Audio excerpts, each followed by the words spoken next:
We ask for a commitment of 200 hours. Of course, you can volunteer more than that. That's just the minimum requirement. And normally with a 4-hour shift once a week for a year, you would get about 200 hours. But of course, if you leave for the summer or the holidays or anything like that, we're very flexible. Some people it takes a year and a half or longer, but a lot of times if you start early enough, your sophomore year, even your freshman year, then you have plenty of time and you're not, stressing towards the end of your school for your 4 years. But if you guys have any questions, I can take questions. Yeah. I have never been to your hospital, so I was just wondering, do you guys ever combine like the volunteer program with shadowing? So that if we go over there, then we can volunteer for 4 hours and then maybe stay on and shadow with the doctors? Does that ever happen? I really wish that we could combine. Yeah. That's actually someone else, but the hospital itself does offer shadowing. And if you're interested in shadowing, I can give you her information if you want to give me a call. I would love that. And I also want to share something briefly about the instead of a volunteer, because I've spent like 2 years volunteering at a different hospital, not theirs. But one of the main things that I learned, obviously what they said too about being there for the patients, but also you see how the hospital runs. Like he talks about the interaction with the nurses, how the doctors treat nurses, how shift changes work. When you're coming late for the first time, everything is different, and it's completely kind of daunting in a way. It can be really scary in the ER. Things happen fast. There's a lot of trauma, a lot of shock. And it gives you a chance to learn, even like at the bottom level, how the administration works, who the administrators are at the hospital, with paperwork, how do you chart. Like, I've been sitting for hours now just listening to doctors dictate. And, you learn a lot of medicine, a lot of even anatomy from doing that. There's some brilliant hands-on experience, too, once you get to know the doctors really well. You get a chance, like, in the ER at night, you work with the nurses, like you said. But sometimes the doctors, if they see that you're committed and faithful, they will explain things sometimes to the nurses. You're there, you hear it, you listen in. And for me, I've gotten to go even into surgery sometimes. I've gotten to see some very complicated cases like worked out because the doctor said, why don't you just, come with us and we're going to discuss this case if you listen. And I've stayed out for hours, not just like during my volunteer hours, but they've given me an invitation to come back at night. We're going to do a case, would you like to sit in and listen on the discussion or whatever. I mean, if they know that you care, they will try to include you. So it's a lot about your attitude and what you make out of it.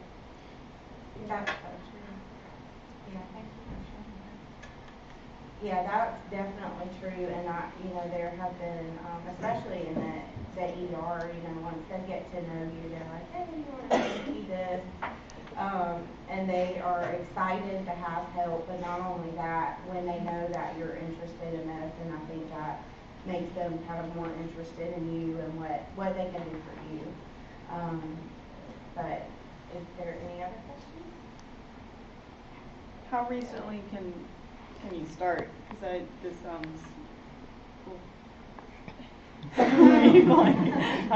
What's the next step? Is there a deadline?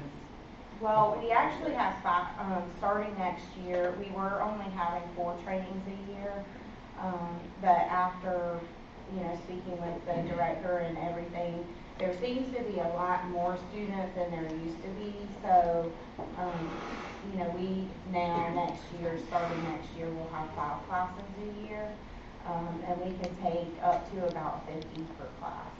So, the next one available would be in February. Mm-hmm. So, and I would, if you're interested in coming to that class, I would go ahead and turn your application in. I think the next one is in April. So, if you're interested in starting in April, then I would, get them in around January or something. Because it does take a while to get everything in.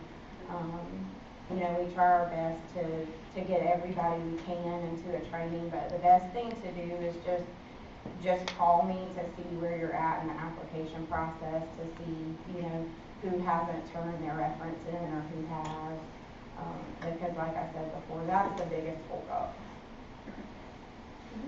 What kind of reference letters are you looking for? Like one from professors or other organizations, like people we've worked with, or how does that work?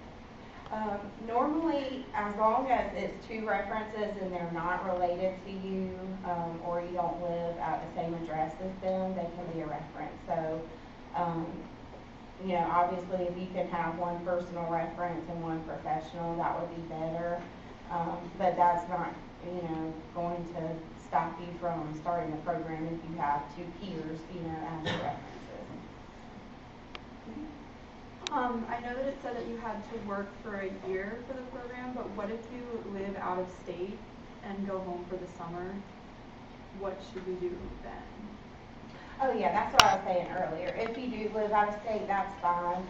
We have a lot of volunteers who live out of state, so you would just, as long as you just let me know when you're leaving and coming back, that's the main thing. But, you know, if you leave, you just let us know, and then whenever you come back, we'll just set up a schedule based on your new schedule for school. So yeah, we're really flexible, and I know most of you, your classes and class times vary every semester, so, you know, if you need to change your time or whatever, you know, that's completely fine. Well, thank you guys so much. I'll be here a little bit afterwards if anybody has any questions. But there's applications down here, and also my card, and of course the unit descriptions and everything if y'all want to take a look at that.